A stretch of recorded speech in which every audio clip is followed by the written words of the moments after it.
breaking news, umupira w'inyarugenge byakaze. Ni mu itangazo risohotse mu masaha make atambutse, ekipe ya APR FC ikaba imaze gutangaza umutoza mushya. Wakwibaza ngo uwo mutoza ninde, yatozaga he, akomoka he, akina ibiki? Nihuse cyane rero, umutoza APR FC imaze gutangaza mu mwanya mutoya bakaba bamwita Bwana Abdulrahim Talib.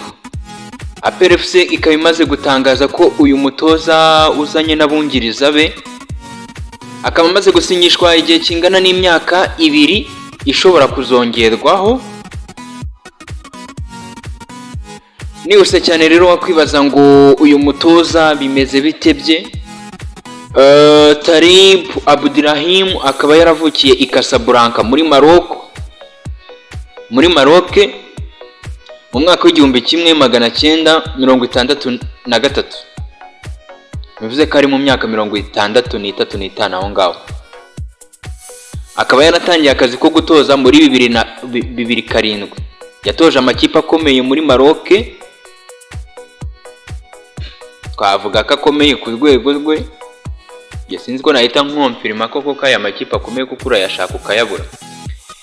2007 kugeza 2009 uyu mutoza akaba yaratozaga ikipe yitwa Mogaribu Tetouani. 2009 kandi kugeza 2012 akaba yaratozaga ikipe yitwa Wydad Defes. Wydad Defes akaba yarayitoje muri 2009 kugeza 2012. Hakaza indi kipe yitwa Renaissance de Berkane, akaba yarayitoje guhera 2012 kugera 2015. Ekipe irimo ishobora kuwavuga ko isa nkaho ikomeye uyu mutoza yatoje, bavuga ko yayiciyemo, sinzi ko ntabwo navuga ko yayitoje, ishobora kuba yayiciyemo ni Wydad Casablanca 2013. Indi kipe nanone twavuga ikomeyemo ni AS FAR Rabat, akaba yarayinyuzemo 2019 kugeza 2020. Kandi gakipe ni ikipe yitwa Olympique Safi, akaba yarayiciyemo 2021 2022.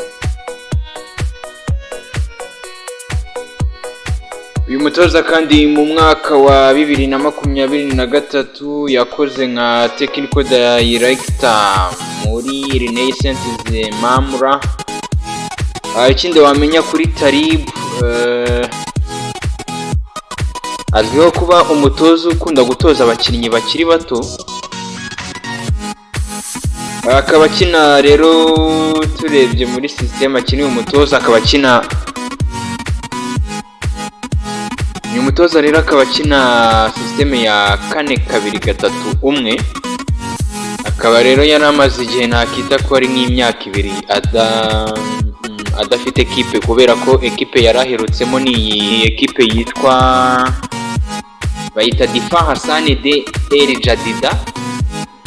Akaba rero yarayitoje ariyo yaherukagamo mu mwaka wa 2023.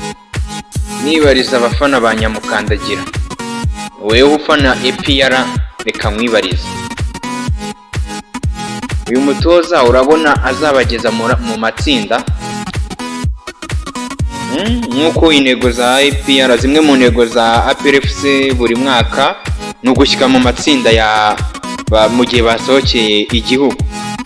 Iyi kipe aherukamo ya El Jadida muri uyu mwaka wa 2023 ubwo yaherukaga kuyitora yarayimanuye.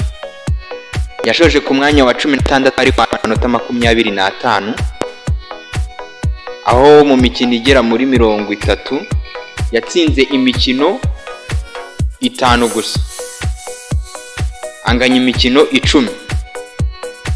Namwe mumbwire rero, ndibariza abafana ba APR, usigwe igitekerezo cyawe muri comment.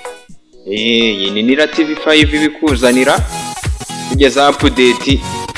Reka nshimire wowe ukomeje gukurikira ibiganiro bya Nira TV5. Pique de Seira the ship captain, nanjye mba ndaho hafi nkugezaho update nk'izi ngizi. Mwibwirira muri comment uyu mutoza umwitezeho iki? Urabona hari ikintu azafasha iyi ekipe ya APR FC? Ndaje mu kanya dusubire.